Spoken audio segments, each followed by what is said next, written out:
Halo Sobat Infodong, selamat datang di channel yang gak cuma kasih info, tapi juga ngajak kamu mikir kritis bareng. Hari ini, kita tidak akan membahas korupsi biasa. Bukan soal markup proyek jalan, bukan juga soal suap jabatan yang sudah terlalu sering kita dengar. Hari ini, kita akan membahas korupsi level absurd. Bukan sekadar nyolong uang negara, tapi merampok nurani manusia. Saking gilanya kasus-kasus ini, iblis mungkin cuma bisa duduk di pojokan sambil mikir, gue tugasnya menggoda, tapi manusia-manusia ini kok niat banget ya? Yap, ini dia 5 kasus korupsi di Indonesia yang super keterlaluan dan bikin iblis jadi insecure. 1. Korupsi atlet difabel. Prestasi dikhianati, nurani dimutilasi. Beberapa minggu lalu, masih di bulan Desember 2025, muncul satu kasus yang bikin banyak orang geleng-geleng kepala. Ada korupsi 7,1 miliar rupiah. Dan ini bukan dana proyek, bukan dana rapat, bukan dana perjalanan dinas. Ini dana negara untuk atlet difabel. Orang-orang yang secara fisik punya keterbatasan, tapi secara mental punya keberanian luar biasa. Mereka berlatih lebih keras, jatuh lebih sering, dan harus membuktikan diri di dunia yang seringkali gak ramah.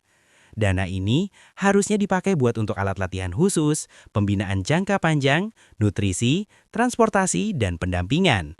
Tapi malah dikorupsi. Dan lu tahu dipakai buat apa? Dibuat untuk DP mobil dan biaya nyalek. Sobat Infodong, atlet difabel berkeringat di lapangan, sementara pejabatnya sibuk ngitung suara. Yang satu berjuang demi prestasi, yang satu berjuang demi kekuasaan. Ini bukan sekadar korupsi uang. Ini pencurian mimpi orang-orang yang sudah hidup dengan keterbatasan. Fisik boleh kurang, tapi tekad mereka utuh. Sebaliknya, fisik pejabatnya utuh, tapi hatinya bolong. Kasus kedua, korupsi kuota haji. Ibadah dijadikan alat dagang. Sekarang kita ke kasus kedua, yang bikin iblis pun mungkin sungkem. Korupsi kuota haji. Kalian semua tahu, haji itu bukan ibadah instan. Orang bisa nunggu 10 tahun, 20 tahun, dan bahkan lebih. Ada yang sudah niat, sudah nabung, sudah jaga kesehatan, tapi keburu meninggal sebelum berangkat. Harusnya, kuota haji khusus itu 1.600 orang. Lebih mahal, tapi aturannya jelas. Tiba-tiba jumlahnya diubah jadi 10.000 orang. Kedengarannya bagus ya, seolah-olah pemerintah peduli. Tapi kenyataannya, 8.400 jamaah reguler dikorbankan. Jadwal mereka sudah dekat, tiba-tiba gagal berangkat. Kuota mereka diambil, dialihkan, diperjualbelikan. 3. Korupsi bantuan banjir Sumatera. Makan di tengah air mata. Kita geser ke Sumatera Utara, tepatnya di Samosir. Di sana, Kepala Dinas Sosial melakukan korupsi 1,5 miliar rupiah. Dan ini dana apa? Yap, dana bantuan banjir. Sobat Infodong, banjir itu bukan cuma rumah kebanjiran. Itu tentang orang tidur tanpa selimut, anak-anak kelaparan, keluarga kehilangan segalanya. Tapi di tengah penderitaan itu, ada pejabat yang masih bisa mikir, ini bisa gue ambil berapa ya? Orang lain lagi nyelamatin barang dari lumpur, dia lagi nyelamatin saldo rekening. Kalau hati nurani itu bisa diganti, punya orang ini kayaknya udah diganti biji sawit deh. Keempat, korupsi dana Al-Quran. Ayat dijadikan anggaran. Sobat Infodong, yang ini bikin dada sesak. Korupsi dana Al-Quran. Kasus ini melibatkan nama-nama seperti Zulkarnain Jabar, Dendi Prasetya, Fad El Faus, dan sejumlah pihak swasta. Modusnya klasik, markup, suap, rekayasa tender. Kerugian negara?